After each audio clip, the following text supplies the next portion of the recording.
Hello friend, আজ আমি বানাচ্ছি পেঁয়াজ পোস্ত। খুব তাড়াতাড়ি তৈরি হয়ে যাবে এবং খেতে ভীষণ ভালো লাগবে। বাড়িতে হয়তো কিছু নেই, একটু পেঁয়াজ পোস্ত বানিয়ে নিলে সম্পূর্ণ ভাত বা রুটি খাওয়া যাবে। বানিয়ে দেখাচ্ছি। এইভাবে পেঁয়াজগুলোকে কেটে নিতে হবে। দেড়খানা পেঁয়াজ নিয়েছি। পেঁয়াজটাকে আগে ধুয়ে নিয়ে তারপর সুন্দর টুকরো টুকরো করে কাটতে হবে। রান্নাতে তেল একটু বেশি লাগবে, তাই 4 টেবিল চামচ সরষের তেল নেওয়া হয়েছে। আর রসুন নেওয়া হয়েছে 4 থেকে 5 কোয়া, যা থেতো করে নিতে হবে। আর পোস্ত বাটা নেওয়া হয়েছে 1.5 টেবিল চামচ।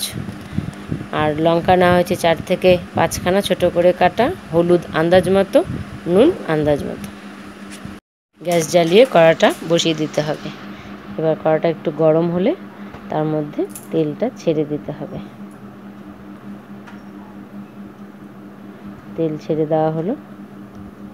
এবার তেলটা একটু গরম হবার জন্য সময় দিতে হবে।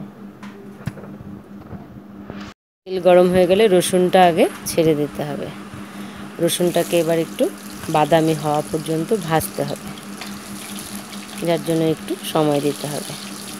রসুনের কালারটা চেঞ্জ হয়ে গেলে তারপর বাকি জিনিসগুলো দিতে হবে। রসুনের কালার চেঞ্জ হয়ে গেছে, এবার পেঁয়াজটা দিয়ে দিতে হবে। পেঁয়াজ দিয়ে পেঁয়াজটাকে ভালোভাবে ভাজতে হবে। ভাজা হচ্ছে, এবার নুন হলুদটা দিয়ে দিতে হবে। নুন দিতে হবে পরিমাণ মতো, যার যেরকম খাবেন সেরকম দিয়ে নেবেন। এবার হলুদ দিতে হবে আন্দাজ মতন।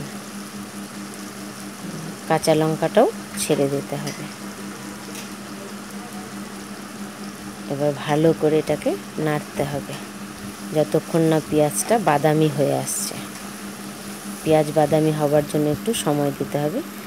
পেঁয়াজ মোটামুটি বাদামি হয়ে এসছে। পেঁয়াজের কালার চেঞ্জ হলে তারপর পোস্তটা দিতে হবে। পোস্তটা এখানেও পোস্তটাকে আধা বেটে নিতে হবে। পোস্তটা পুরো বাটলে চলবে না, এটাকে আধা আধা করে বাটতে হবে। এবার এটা পোস্তর সাথে পেঁয়াজটাকে মিশিয়ে দিতে হবে।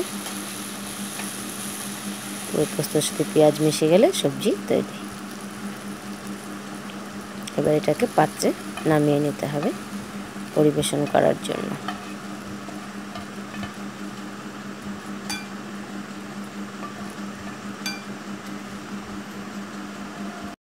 আমার পেঁয়াজ পোস্ত তৈরি। এবার আমি এটাকে পরিবেশন করব।